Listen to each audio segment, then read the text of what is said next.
Good morning everyone! Happy Sunday! So, another Sunday, another grocery shopping haul and video tayo. Punta tayo ngayon ulit sa Walmart kasi dumating na si Mr. ngayon. Galing siya from work. Ayan. So, dito muna kami sa labas habang si Mr. ay nilalagyan ulit ng hangin ang tires ng aming sasakyan. Very spring na talaga. Spring season na talaga dito sa US. Kasi ayan, oh, green na ang paligid. Ayan. Plus, may mga dandelions din dito. Ayan. What is that, baby? What color is this? Yellow? Is this color yellow, Zita?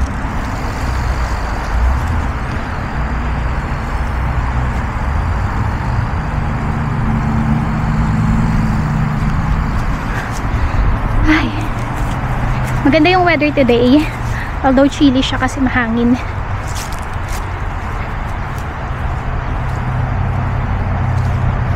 Ay, naku si Zira. Namanta ko ba? Say hi. Hello everyone. Takbo ng takbo ang baby. Hi everyone. Kiss mama. Kiss mama.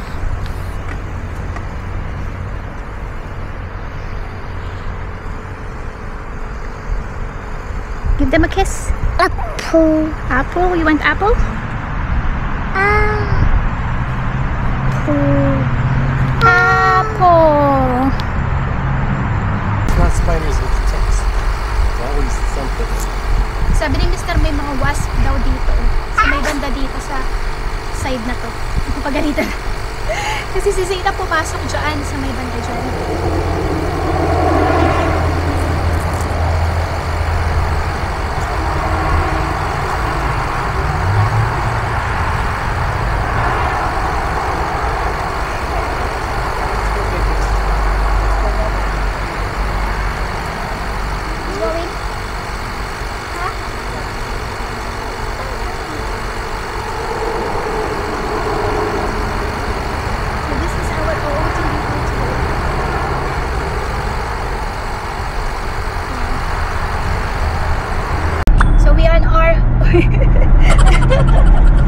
So we are on our way to Walmart. It's 1:12 p.m. and yung temperature niya is 11 degrees Celsius. Feels like 4 degrees Celsius.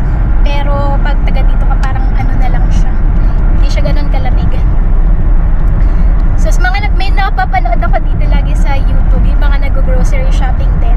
Then sabi nila mas makakatipid ka daw pagka sa Costco ka pupunta instead na sa Walmart. Lalo na kung ano, bibili ka ng bulk. Now, they were saying that if you will save a lot if you're gonna go to Costco instead of Walmart. So, what is the reason why we are not going to Costco and we always do our grocery shopping at Walmart? You need to have a membership, and then if you want to buy something, you got to buy a lot of it.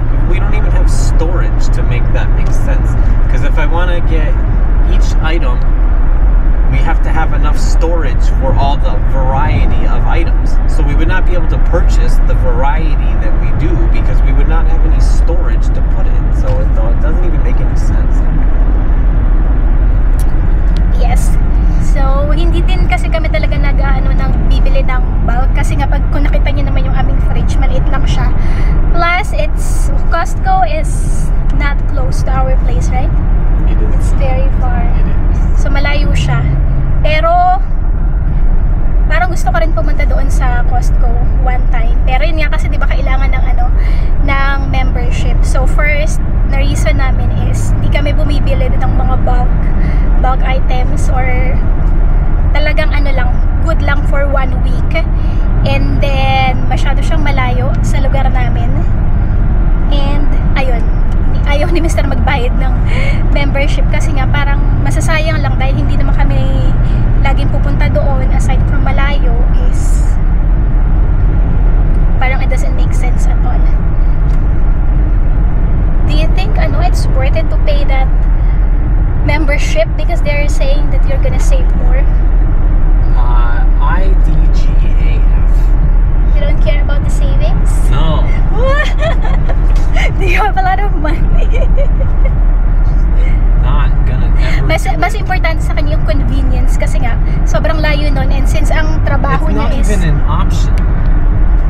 is it from us? Like 1 hour? 1.5? No, even if it was next door, we would not go there. We have Why? no business in that place. We don't need bulk items. We're not a restaurant. That's places for restaurants to go to fill That's up not their- true. Other people are enjoying going to Costco. Yes, good for them, but why would we do that? I have no interest in buying bulk. Ayan, plus ayaw niya din. Ayaw niya din pumunta doon. Mas gusto niya talaga is every week nag-grocery kami para mas fresh yung mga items. Lalo na yung mga meat, mga ganyan. Mga fruits. So, yun yung reason kaya hindi kami nagpupunta sa Costco. Yeah, are we gonna buy bulk fruits and vegetables? Because they will rot, obviously. Yeah. Baby! Dito na naman tayo sa toy area. I think I would. So, doon na kaming mamili dito sa Walmart. Hindi na ako nakapag-video doon kasi ang lakas ng music nila and ang dami ring tao. Medyo nakakahiya naman mag-video. So, mamaya pag uwi natin, grocery shopping haul tayo. Lagi kaming bumibili nito sa Walmart pag available. Popcorn chicken. Gusto niyo rin ba to? Although hindi naman siya talaga healthy. Pero wala, ang sarap lang yung gawing snack. Baby.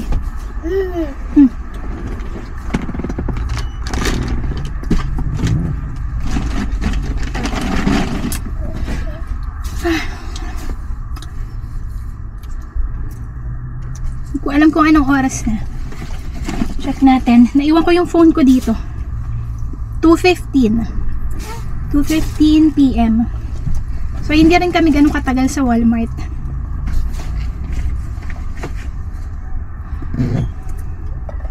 Nagsisimula nang mag-bloom ang mga flowers around here. Pero parang mas late dito, no? Kumpara yata sa ibang states.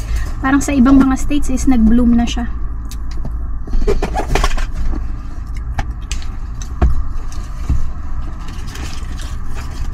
Kain tayo.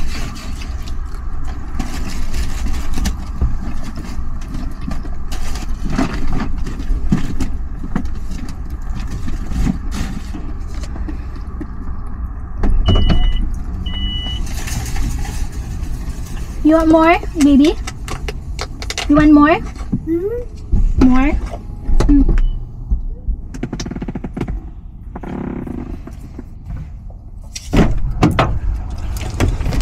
How about you want more?